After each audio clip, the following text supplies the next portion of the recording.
Iran ആവശ്യപ്പെട്ട $300 billion നൽകാൻ America തീരുമാനിച്ചിരിക്കുന്നു എന്നുള്ള റിപ്പോർട്ട് ഇപ്പോൾ പുറത്തു വന്നു. അപ്പോൾ ഈ വിഷയമായിട്ട് ബന്ധപ്പെട്ട ആദ്യാദ്യ ഘട്ടത്തിൽ ഇതിന് വലിയ രീതിയിലുള്ള ഒരു അംഗീകാരമൊന്നും അല്ലെങ്കിൽ ഇങ്ങനെ ഉണ്ട് എന്നൊന്നും പറഞ്ഞിട്ടില്ല. അതിന് രണ്ട് കാര്യങ്ങളുണ്ട്.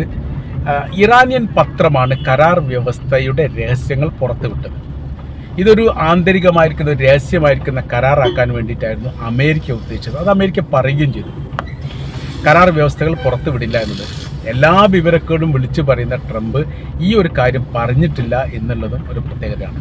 പക്ഷേ ഇറാനെ സംബന്ധിച്ചിടത്തോളം ഒരു രഹസ്യമായിരിക്കുന്ന കരാർ, പ്രത്യേകിച്ച് അമേരിക്കയുമായിട്ട് ഒരു രഹസ്യമായിരിക്കുന്ന ഒരു കരാറിനോട് അവർക്ക് താല്പര്യമില്ല. അത് പരസ്യമായിരിക്കുന്ന കരാറാവണം, ലോകം അതറിയണം. കാര്യം ലോകം ഈ വിഷയമായിട്ട് ബന്ധപ്പെട്ട്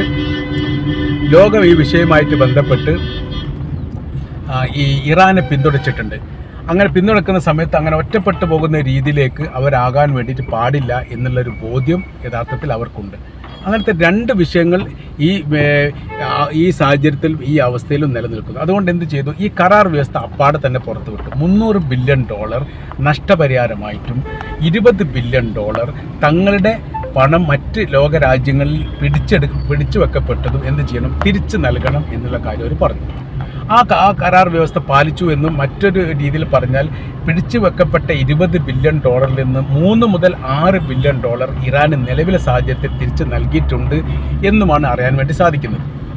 ബാക്കിയുള്ള $300 ബില്യൺ ബന്ധപ്പെട്ടത് പരസ്യമാവുകയും ലോകാടിസ്ഥാനത്തിൽ ചർച്ചയാവുകയും ചെയ്ത സമയത്ത് അതിന് ചില മറുപടികളും ചില വിശദീകരണങ്ങളും അമേരിക്ക പ്രസിഡന്റ് ഡൊണാൾഡ് ട്രംപ് തന്നെയാണ് ഈ വിഷയമായിട്ട് ബന്ധപ്പെട്ട കാര്യം പറഞ്ഞത്.